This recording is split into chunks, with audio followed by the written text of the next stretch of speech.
A massive operation by law enforcement found a troubling number of registered sex offenders not complying with state requirements. That's concerning. Fox 13's Haley Higgins is live at the federal courthouse in Salt Lake City tonight. Haley, this seems to be massive. Is it the largest compliance operation in state history?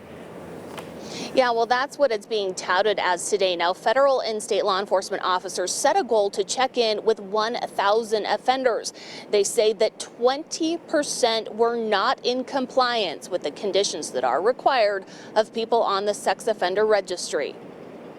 For 2 weeks, federal, state, and local law enforcement worked together, going door to door in a surprise check of registration compliance of people convicted of sex crimes. When you can make sure that that offender is then not creating another tidal wave of destruction by offending against another child, well, then we know we've accomplished something. The operation across the state found 1/5 of offenders were non-compliant, leading to the prosecution of at least 42 people, according to U.S. Marshal Matt Harris. This is a big deal. The U.S. Marshal's office says these 3 people were arrested for crimes that include unlawful activity of a minor, rape of a child, and violating parole. I can't underestimate the importance of this operation.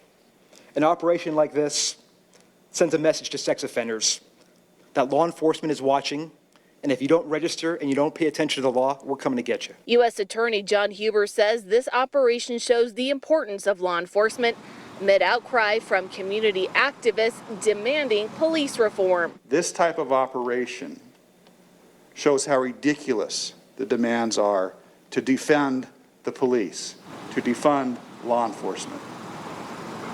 Who will protect our children?